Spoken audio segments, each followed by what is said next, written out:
یہ تعبیر کا علم آپ ڈیفینیٹلی بتا ہی نہیں سکتے. بخاری مسلم میں حدیث ہے، ایک صحابی نے خواب دیکھا، نبی علیہ السلام کے پاس آ کے بیان کیا تو حضرت ابوبکر نے کہا یا رسول اللہ اجازت دیں میں اس کی تعبیر بیان کرتا ہوں. وہ میں نے کربلا والے ریسرچ پیپر میں خواب ڈالا ہوا ہے، کاش حضور بیان کر جاتے. ویسے تو ہمیں بھی اس کو دیکھ کے اندازہ ہو رہا ہے کہ کیا ہوا ہے، ہم نے تو کسی حد تک اس کو بیان کیا ہے. حضرت ابوبکر صدیق نے جب بیان کی تو انہوں نے کہا یا رسول اللہ میں نے ٹھیک تعبیر بیان کیا. آپ نے میں کچھ ٹھیک ہے کچھ غلط ہے، آپ مجھے بتائیں. حضرت ابوبکر صدیق کو اگر خواب کی تعبیر کا علم نہیں ہے تو تھوڑے بابے تو شاہی کوئی نہیں. ظاہر ہے یہی کہہ رہے ہیں نا. وہ خواب دیکھا تھا اس نے ایک شخص نے کہ آسمان پہ ایک بادل چھایا ہوا ہے جس سے گھی اور شہد ٹپک رہا ہے، اور لوگ اپنی اپنی حیثیت کے مطابق اس کو اپنے برتنوں میں بھر کے لے کے جا رہے ہیں. اور اتنے میں آسمان سے ایک رسی بھی لٹکی ہوئی ہے. رسول اللہ صلی اللہ علیہ وآلہ وسلم اس رسی سے اوپر آسمان پہ چڑھ جاتے ہیں. پھر ایک دوسرا شخص اس رسی سے اوپر چڑھ جاتا ہے، پھر ایک تیسرا شخص اس رسی سے اوپر چڑھ جاتا ہے. جب چوتھا شخص وہ رسی پکڑتا ہے تو وہ رسی ٹوٹ جاتی ہے، اور پھر اس شخص کے لیے وہ رسی دوبارہ جوڑی جاتی ہے، پھر وہ بھی اوپر چڑھ جاتا ہے. خواب فنش. اب وہ یہ بندے نے خواب جب بیان کیا ہے تو حضرت ابوبکر بیٹھے ہوئے تھے، ان کا یا رسول اللہ اجازت دیں تو میں اس کی تعبیر بیان کرتا ہوں. ان کا یا رسول اللہ یہ جو آسمان سے گھی اور شہد ٹپک رہا ہے نا، یہ اللہ تعالیٰ کی طرف سے جو وحی اور دین ہے، اور لوگ اپنی حیثیت کے مطابق جس کا جتنا ظرف ہے وہ دین میں سے لے رہا ہے. اور آسمان سے یہ جو زمین پہ رسی لٹکی ہوئی ہے، یہ جو خالق اور مخلوق کا رشتہ اس حوالے سے قائم ہے. رسول اللہ صلی اللہ علیہ وآلہ وسلم اس رسی سے اوپر چڑھ جائیں گے، یعنی آپ کو موت آ جائے گی. اس کے بعد ایک اور شخص جو آپ کی جگہ پہ ہوگا وہ بھی اوپر چڑھ جائے گا، کیونکہ اس میں وہ ان بندوں کے نام نہیں ہے، نہ ان کی شکلیں اس بندے نے دیکھی تھی. پھر ایک دوسرا شخص بھی چڑھ جائے گا. جب تیسرا چڑھے گا نا، ٹوٹل گنتی میں چوتھا، لیکن نبی علیہ السلام کے بعد جو تیسرے والا ہوگا تو وہ رسی ٹوٹ جائے گی، پھر اس کے لیے اس رسی کو دوبارہ جوڑا جائے گا، پھر وہ بھی اوپر چڑھ جائے گا. پھر حضرت بکر نے کہا یا رسول اللہ میں نے ٹھیک تعبیر کی. آپ نے فرمایا کچھ ٹھیک ہے کچھ غلط. انہوں نے کہا یا رسول اللہ آپ کو میں اللہ کی قسم دیتا ہوں اس کی صحیح تعبیر بیان کریں. آپ نے فرمایا مجھے قسم نہ دو، اور آپ نے تعبیر بھی بیان نہیں کی.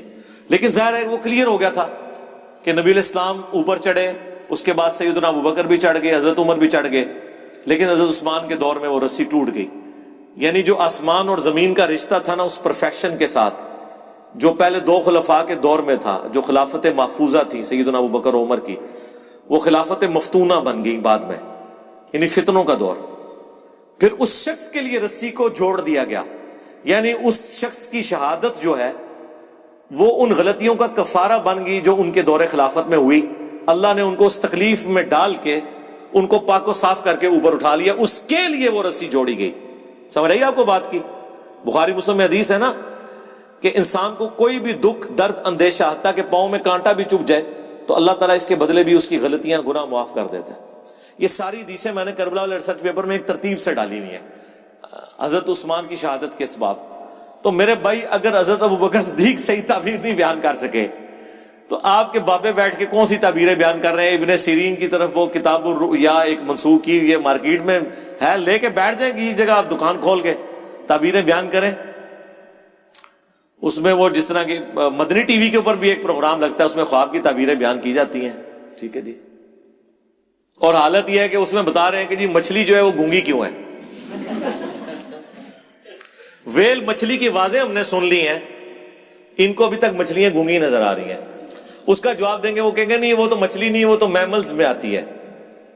تو پھر انہیں بتائیں بخاری مسلم میں حدیث ہے، ایک سفر کے دوران ابو عبیدہ ابن جرح لشکر کے امیر تھے، نبی علیہ السلام نے بھیجا تو وہ کہتے ہیں ہم پہ فاقہ آ گیا تو اللہ تعالیٰ نے ایک بہت بڑی سمندری مچھلی جو ہے وہ سمندر کے کنارے پھینک دی. وہ بعض اوقات ہو سکتا ہے وہ نیچرلی آ گئی ہو، آ جاتی ہیں بعض اوقات، ضروری نہیں کہ موت سے ہی ہوا ہو، نیچرل بھی آ جاتی ہے. بہرحال وہ کہتے ہیں ہم کتنے دن اس کو کھاتے رہے، اور جب اس کی وہ جو ڈھانچہ جوڑا گیا تو ایک اونٹ سوار اس کے نیچے سے گزر جاتا تھا.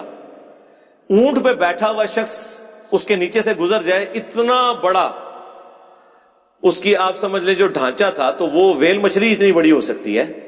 ویل مچھلی آپ کو پتا ہے نا اٹلانٹک میں اور پیسیفک اوشن میں اتنی بڑی بڑی ویل مچھلیاں ہیں کہ 11 ہاتھی ہونا افریقن، اس کے برابر ایک ایک ویل مچھلی ہے۔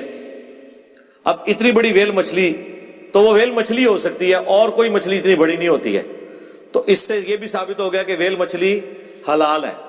حنفیوں کے لیے یہ حدیث بڑی مصیبت ہے، وہ کہتے ہیں ہو سکتا ہے کوئی ایسی مچھلی بھی ہو۔ ہاں آپ بھی تلاش کریں، میں بھی تلاش کرتا ہوں۔ انہیں کیا سی نا کراچی دے مفتی نے کہ ہو سکتا ہے اس میں اشلی تھانوی والے بات میں بھی کوئی حکمت ہو۔